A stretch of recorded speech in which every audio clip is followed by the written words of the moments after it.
There are places in this world that are not merely monuments, but challenges thrown at history itself. Angkor Wat is one of those places. Hidden within the lush tropical forests of Cambodia, when the early morning mist still hovers above the vast moat, its stone towers rise like the memories of a civilization whose story was never fully told. They do not merely stand, they seem to watch us, silently, from an era when humankind still believed the sun to be a god. What makes Angkor Wat so unfathomable? Is it because it is too vast, a stone structure 3 times the size of the Vatican, built nearly 1,000 years ago without modern machines, without concrete, without digital blueprints? Or because it is too precise, where the rising sun aligns perfectly with the central spire on the day of the spring equinox, as if a cosmic clock had been etched into every block of stone? Or perhaps because it is not just a temple, it is a cosmic map, a hydraulic city, a living memory carved in stone. Angkor Wat does not need the supernatural to explain it.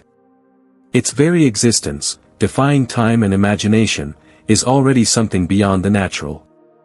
In this journey, we will not seek absolute answers.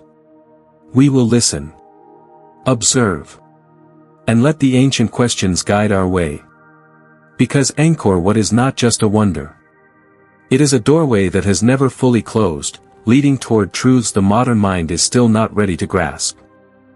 Lines beyond time, the architecture and bas-reliefs of Angkor Wat. Imagine yourself walking down a long corridor, where each footstep echoes between stone and memory.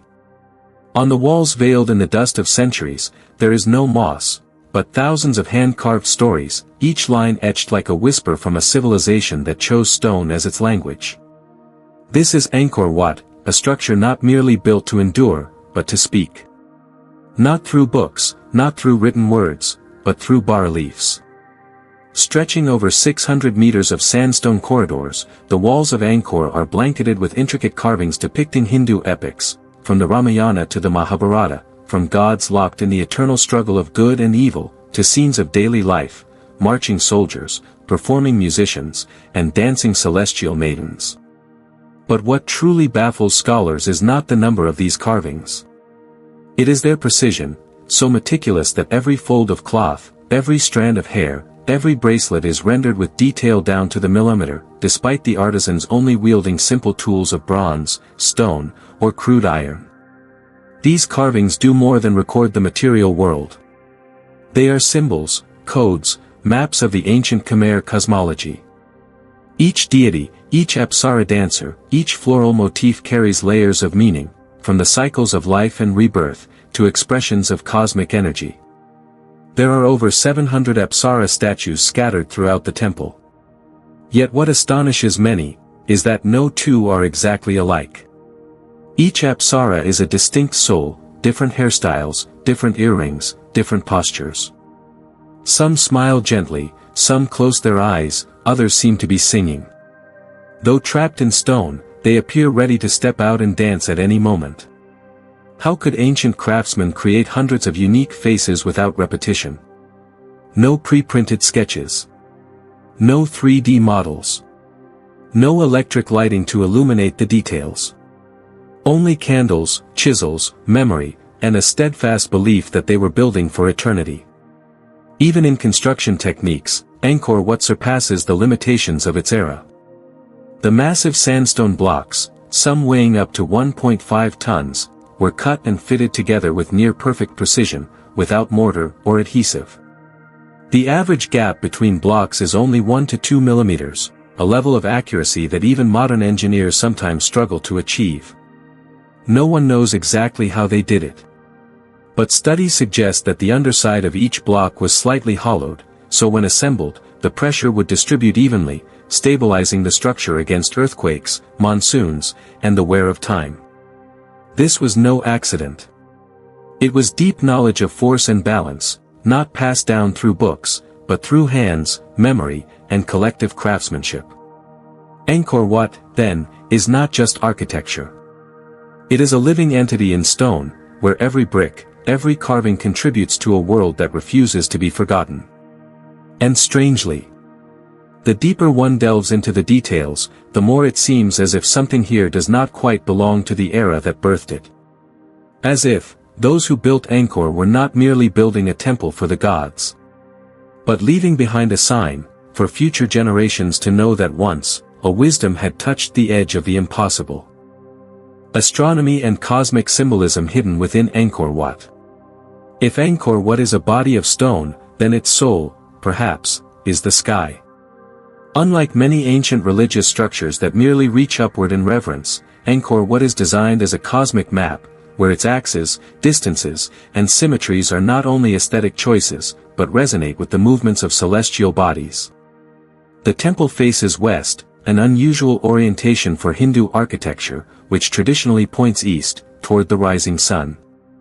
But at Angkor, this reversal is no accident, it is a symbolic declaration. In Hindu philosophy, the west is the direction of the setting sun, representing death, rebirth, and transcendence. Angkor is not merely a shrine to Vishnu, it is a journey, from the earthly to the divine, from the visible to the invisible, from the mortal to the eternal. And indeed, on the day of the spring equinox, the moment of perfect balance between day and night, if you stand at the temple's main gate and look toward the center, the sun will rise directly above the central spire. Not a degree off. Is this mere coincidence? Or a message etched into time, in stone? Yet this alignment is only the beginning. The bas-reliefs within the temple raise questions that remain unanswered. One carving depicts a figure holding a long object, strikingly similar in shape to a telescope, an instrument that, according to mainstream history, wouldn't be invented in Europe for another 500 years. Is it merely a ceremonial tool? A divine pillar? Or something else, something symbolic that we have yet to understand? Another relief is even more controversial. It shows a large circular design, with 9 figures revolving around a central point where the sun god radiates. To the modern eye, it evokes a striking image, a solar system, with the sun at the center and planets in orbit. But here's the mystery. At that time, only 5 planets were visible to the naked eye: Mercury, Venus, Mars, Jupiter, Saturn. Why then 9? The answer may lie in ancient Hindu astrology. In the Navagraha system, the 9 celestial influences include not only the sun, moon, and the 5 visible planets, but also Rahu and Ketu, 2 invisible shadows along the moon's orbit, representing the lunar nodes that cause solar and lunar eclipses. In other words, the ancient Khmer didn't need telescopes to chart the cosmos. They observed the skies with their eyes, and with a consciousness where symbol and astronomy merged as one. Modern analyses of Angkor Wat's overall structure have even revealed astonishing parallels to the relative distances between planets in our solar system. There is no proof that the Khmer knew the solar system as we define it today. But neither is there reason to believe they couldn't arrive at similar symbolic models through generations of careful observation. Perhaps they could not measure space like modern science. But they felt its rhythm, and carved it into stone, in a language only the silent observer can hear. From structure to symbol, from shafts of light to mirrored symmetry, everything points toward one idea. Angkor Wat is not merely a place where humans look up to the heavens in prayer. It is also a place where the heavens look inward, into the soul of humanity. To the ancient mind, the cosmos was not something out there. It was a living essence, present in the sacred space of temples, where each ray of sunlight, each corridor, each shadow cast, was a sign. And perhaps what makes Angkor truly extraordinary is not its technical genius, but the way it makes us feel as if we are walking inside a solar system of stone, where the sun and the spirit revolve around a single axis. A faith in the eternal. Transport and construction technology beyond its time. If the bas-reliefs and celestial alignments are the soul of Angkor Wat, then its body is stone. A colossal body, assembled with such precision that even the modern world must stand in awe. And one question still lingers, unanswered across the centuries. How did they build something like this, without modern machinery? Angkor Wat utilized nearly 10 million tons of sandstone, mostly quarried from Phnom Kulen, about 40 kilometers from the temple site. Each block weighed between 1 to 1.5 tons on average, with some far heavier. These stones were not only transported over long distances but also raised to considerable heights and fitted together without cement, without steel, without cranes, without engines. In the context of the 12th century, such a feat seems almost impossible. But the ancient Khmer did not attempt to conquer matter through brute force. They did it through an intimate understanding of nature, and of water. In 2012, archaeologists using LiDAR, aerial laser scanning, made a stunning discovery. Hidden beneath the dense jungle canopy was a 35-kilometer-long network of man-made canals, connecting the quarries to the temple site. This wasn't a road, it was a water highway. They harnessed the monsoon season, when water levels rose, to float massive stone blocks downstream on large wooden rafts, rather than dragging them over land. It was more than intelligence, it was harmony with nature, where water ceased to be an obstacle and became an ally. But delivering the stone was only the beginning. Next comes the question. How did they raise multi-ton blocks to build towers, corridors, and vaulted ceilings? Archaeological traces reveal an ingenious solution. The Khmer didn't lift the stones, they built the temple into a mound.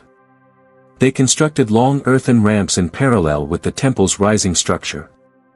Once the foundation was complete, they raised the elevation by adding more soil, creating inclined planes, then pulled the stones upward using pulleys, manpower, and elephants.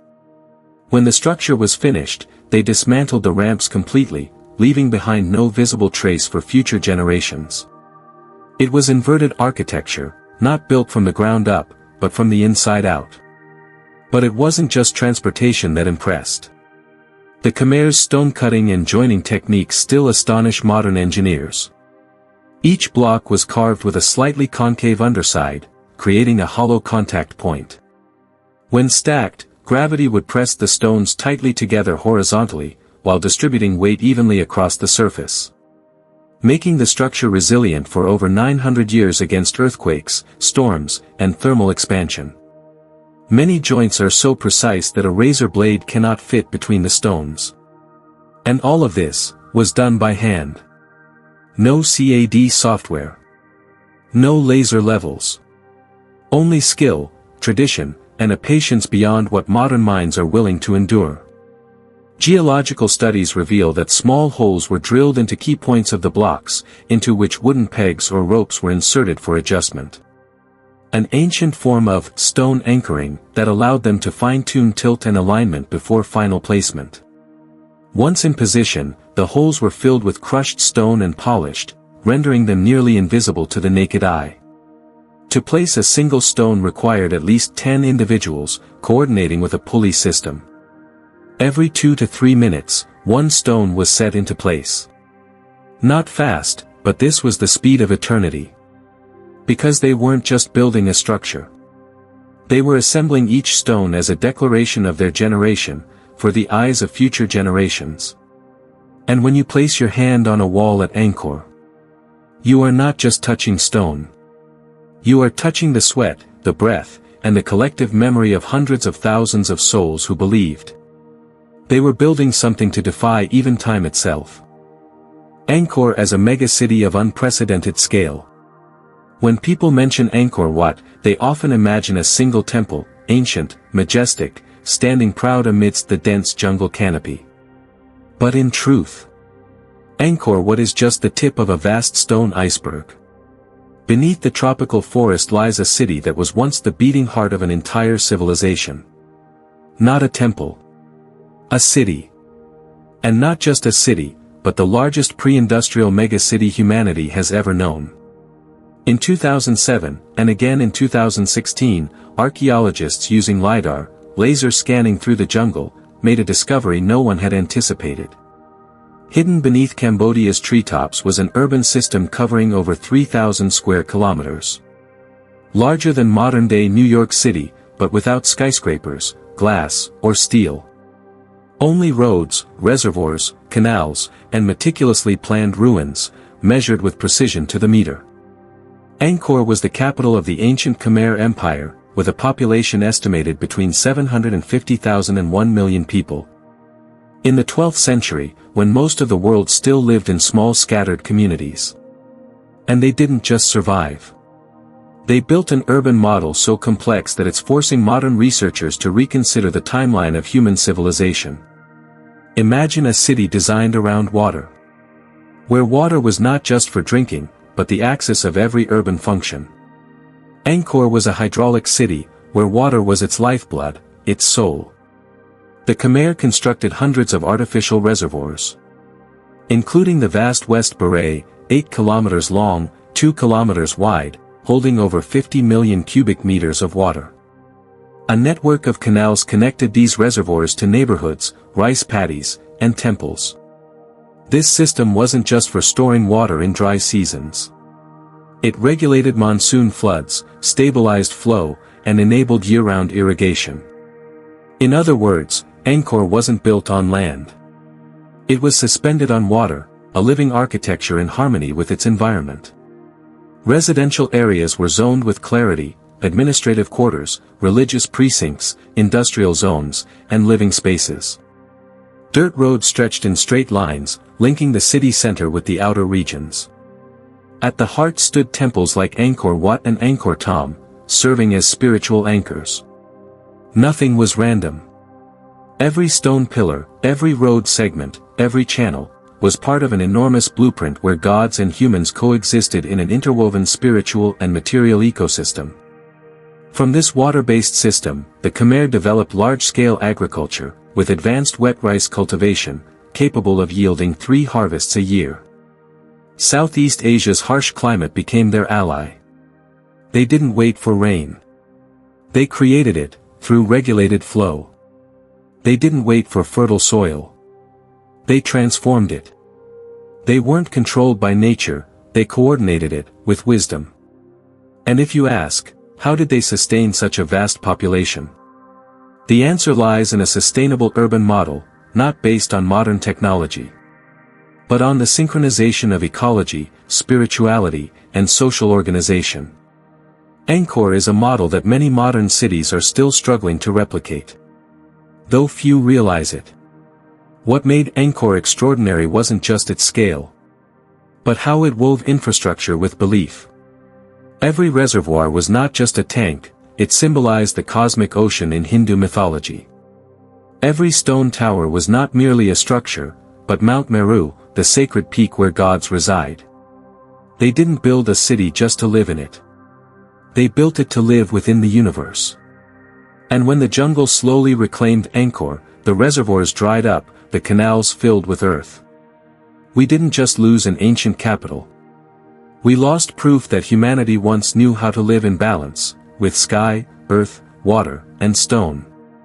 Angkor Wat is the heart. But Angkor, the whole of Angkor, is the breath.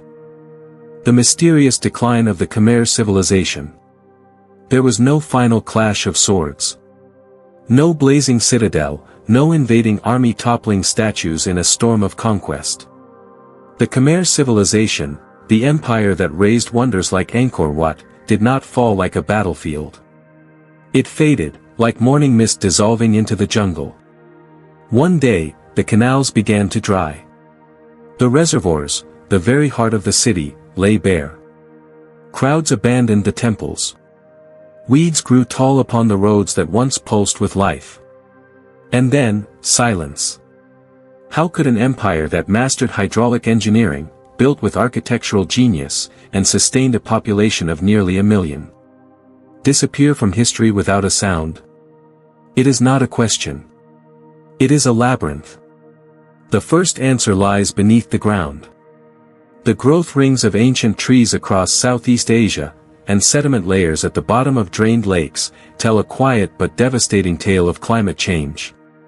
A series of severe droughts from the late 13th to mid-15th centuries, interrupted by sudden, destructive floods that overwhelmed the water systems. Angkor, a city that lived by water, was betrayed by water itself. Not due to flawed design, but because nature changed the rules. LiDAR scans reveal a cascade of failures, clogged drainage systems, silted canals, and dried-up reservoirs. The very network that once gave Angkor life had become too complex to maintain. So the question is no longer, why did the Khmer Empire collapse? But rather, how did they hold on for so long amid such chaos? Yet climate was only one corridor in the maze. The next shadow came from politics and war. In the 14th century, the Ayutthaya kingdom, precursor of modern Thailand, rose to power. In 1431, Ayutthaya forces temporarily occupied Angkor. They didn't destroy the city completely, but the symbolic blow was irreversible. The Khmer court moved the capital south, to Phnom Penh. Angkor, no longer the seat of power, began to fade into memory. Then came shifts in trade. By the 14th century, maritime commerce became the new lifeline of Southeast Asia. Angkor, landlocked, lost strategic relevance. Ports like Odong and the Mekong Delta rose in importance. A great city, cut off from the flow of wealth, is like a heart deprived of blood. The fourth factor, spiritual transformation. The Khmer Empire once followed Hinduism, clearly reflected in grand temples like Angkor Wat. But from the late 13th century, Theravada Buddhism gradually became the dominant faith. Unlike the grandeur and ritualism of Hinduism, this form of Buddhism emphasized simplicity, contemplation, and inner peace. Massive temple complexes were no longer a priority. Many Hindu statues were modified into depictions of the Buddha. Sacred spaces were left without caretakers. No one destroyed Angkor. They simply stopped looking toward it. And so, a great civilization did not perish in flames, but quietly wilted in silence. Swallowed by jungle, buried by time, not by violence, but by a shift in belief. Yet something strange remains. Though forgotten by the outside world, the Khmer people never truly left Angkor. They still burned incense. Still offered prayers. Still walked the edges of dried-out reservoirs as if the waters had never left. It was folklore resisting the erasure of official history. Then, in the 19th century, Western explorers rediscovered Angkor. To their eyes, this was a lost city. But the truth is, Angkor was never lost. It was simply waiting for someone to learn again how to see it. As the ancients once did. Decoding the mysteries, science and the twilight zone of reason. When the modern world first laid eyes on Angkor Wat, many simply couldn't believe what they saw. A structure spanning 162 hectares, built with millions of multi-ton stone blocks, arranged with astonishing precision. All completed in the 12th century, without cranes, without concrete, without laser levels. It's no wonder that countless theories soon emerged, from lost ancient knowledge to the ever-popular ancient aliens. But must we always reach for the unreachable, just because we do not yet understand? Modern archaeology has made remarkable strides in deciphering the techniques of the ancient Khmer. They used simple yet accurate tools, water levels to ensure flat planes, taut strings to align axes, and wooden instruments to define right angles. The stones were hand-chiseled, then polished with wet sand and tree bark.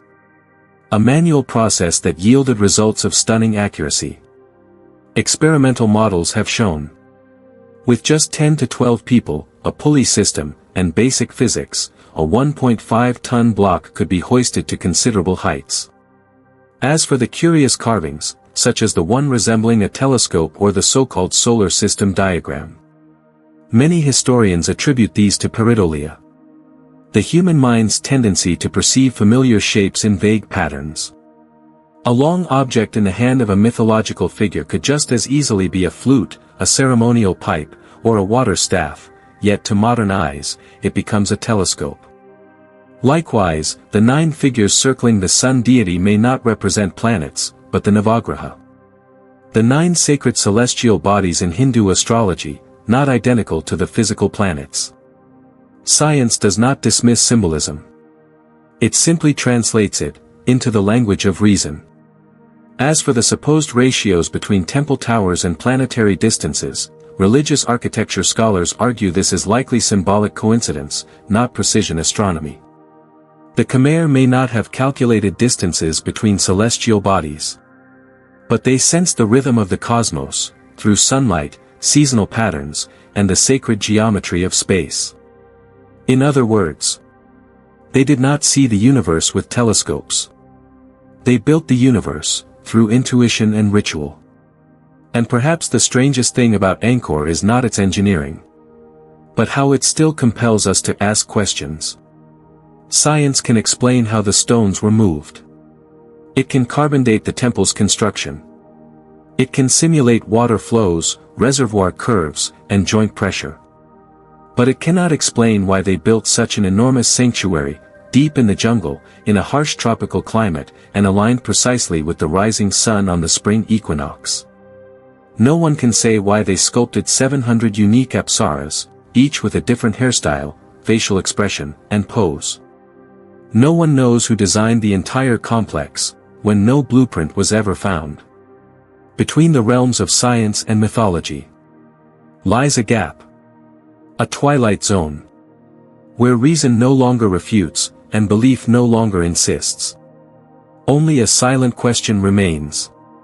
Could it be, that some forms of intelligence once existed, without ever needing to explain themselves? Angkor Wat, a lesson in humanity and civilization. We've spoken much about stone, about engineering, about structure, about joints, astronomy, and ancient geometry. But if we stop there, then Angkor Wat will forever remain merely a great construction. Yet, if we pause and listen, truly listen, beyond the stone, beyond the carvings, the towering spires and the silent canals, we'll realize Angkor Wat wasn't built just to endure, but to remind. Remind us of what? Of humanity. First and foremost, Angkor stands as a vivid testament to what humans can achieve, when united by a purpose greater than themselves. None of the hundreds of thousands who built it left their names behind. No signatures, no medals, no plaques. Only silent hands placing stone upon stone, as if each person knew, their role was small, but indispensable. Today, in a world drowning in individualism and the hunger for recognition, Angkor reminds us. Some of the greatest creations carry no name, because they are the sum of a community that believed in something beyond the self. Angkor also teaches us about the fragility of what appears eternal. A city with advanced irrigation, high agricultural yields, logical urban planning, resilient architecture, and deep spiritual life could still vanish, not because of failure, but because nature shifted, and people shifted with it. No civilization is immune to time. And that's why Angkor is not just a relic of the past, but a mirror for the future. We, living in an era of climate change, water crises, and overcrowded cities. Are we really so different from Angkor in its final years? Are we repeating the cycle, trusting so deeply in technology and governance that we forget our primal bond with the natural world? But not everything is a story of loss. Angkor also affirms this: culture outlives power. The Khmer Empire is gone. Its kings are forgotten. But the apsaras still dance. The bas-reliefs still speak. The towers still catch the sun each morning. That is the strange power of art and belief. The things not made to last, last the longest. No one remembers the sculptor's face. Yet all pause before a chiseled curve as soft as silk on silent stone. That beauty endures, because it doesn't need to conquer anything. Ultimately, Angkor is a symbol of a longing to outgrow our biological limits. Somehow, the Khmer builders chose to give their youth, their sweat, and their breath to create something that would outlive them all. Within every layered block, there is a whisper. I was here. I built something for those who would come after. And perhaps that is what we, modern humans, need to relearn from these silent walls. Not how to cut stone. Not how to redirect water. But how to believe that the greatest things can still be made by the smallest hands. If we look in the same direction. Angkor Wat is not merely a temple. It is a reminder that humanity once dreamed, not to soar to the heavens, but to root itself deep into the earth. And in that dream, carved in stone, washed by rain, etched in sunlight, we see the outline of ourselves, asking, do we still have the humility and the faith to build something, not for us, but for those who are yet to come? We have walked through long corridors covered in carvings, gazed up at stone towers as if they were conversing with sunlight, touched joints that hold without mortar, and listened to the silences of a city once as bustling as New York, then vanished without a sound. But after all the analysis, the measurements, the scientific theories and even the mystical speculation, one quiet question still echoes. Why did they do it? Why, deep in the jungle, in an age without machines, under a harsh tropical sky, did someone believe a temple should be built to align with the cosmos? Perhaps the true wonder of Angkor Wat is not in the engineering, not in the stone, but in the human longing embedded within that stone. A longing to leave a mark, not for fame, but from a belief that something sacred exists beyond this short life. And maybe, that very belief, not the walls or the towers, is what still holds Angkor standing. Not just in the jungles of Cambodia, but in the imagination of us all,